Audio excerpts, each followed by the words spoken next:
Hello. Good evening to all of you. आप सभी का स्वागत है सिलेक्शन अड्डा में। मैं हूं देवी सिंह। एक हमने नया प्रोग्राम लॉन्च किया है।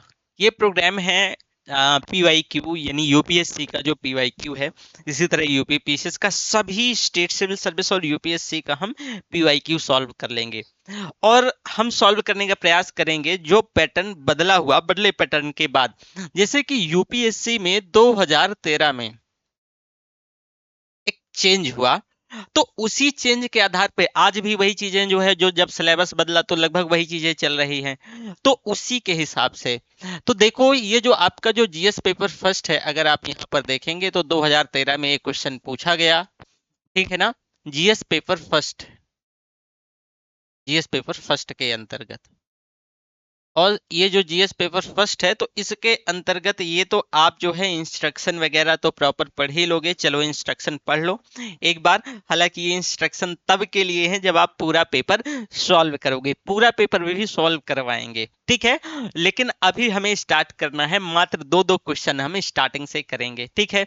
तो जैसे इसमें क्या है कि कुल 25 प्रश्न दिए गए हैं, हिंदी में और अंग्रेजी दोनों में छपे हैं। सभी प्रश्न करना अनिवार्य है। प्रत्येक प्रश्न भाग के लिए नियत अंक उसके सामने जो है मेंशन है।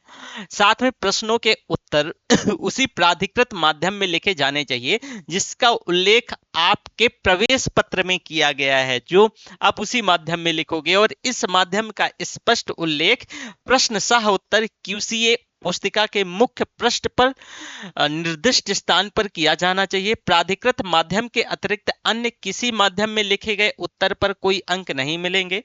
प्रश्नों की शब्द सीमा यदि उल्लिखित है तो उसको माना जाना चाहिए। प्रश्न सह उत्तर पुस्तिका में खाली छोड़े गए कोई पृष्ठ अथवा पृष्ठ के भाग को पूर्णतः काट दीजिए। अब देखो, यहां पर वही इंस्ट्रक्शन इंग्लिश में लिखे हैं, ठीक है। चलो यहां पर देखो, आपको सिर्फ दो क्वेश्चन करने हैं और इसका जो है मॉडल आंसर, यानी मॉडल आंसर तो ठीक है, डिटेल में हम एक्सप्लेन करेंगे। आपको ये टाइम मिलेगा, मैं आपको नंबर यहाँ पे मेंशन कर देता हूं।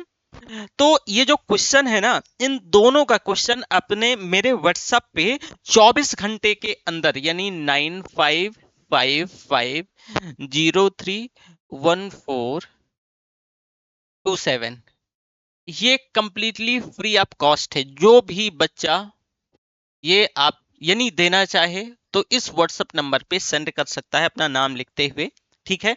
हम मेंस आंसर राइटिंग प्रोग्राम का एक बैच बना लेंगे और उस बैच के अंतर्गत सारे सब्जेक्ट, यानी चाहे पेपर फर्स्ट हो, सेकंड हो, थर्ड हो, एक फ्लो चार्ट के माध्यम से, एक फ्रेमवर्क के माध्यम से कैसे आंसर लिखना चाहिए, पहले PYQ करेंगे।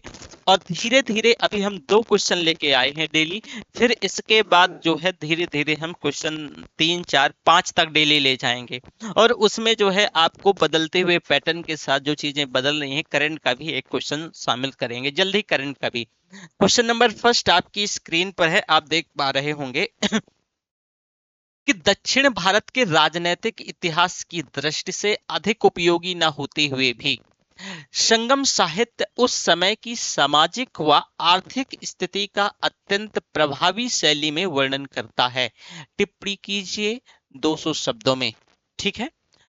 ये 10 अंक का, यानी 10 शब्द 10 मार्क्स का क्वेश्चन है। क्वेश्चन नंबर दूसरा है कि आरंभिक भारतीय शिलालेखों में अंकित तांडव नृत्य की विवेचना कीजिए 100 शब्दों में 5 नंबर में।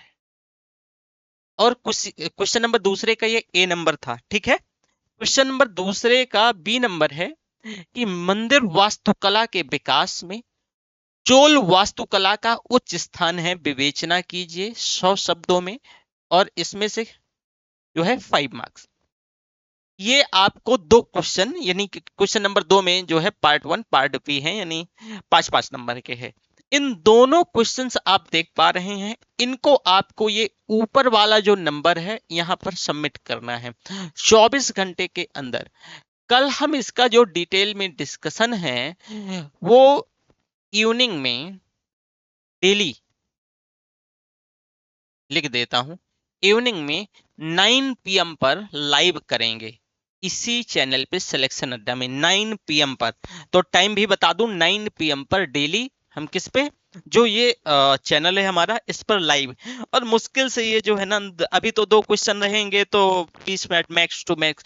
तो एक प्रॉपर फ्रेमवर्क के माध्यम से कि आपने कैसे आपको आंसर लिखना है, कहाँ पे क्या करना है, और एक कंप्लीट एनालिसिस होगा। ठीक है, तो चलो, थैंक यू, बाय बाय, फिर मिलेंगे।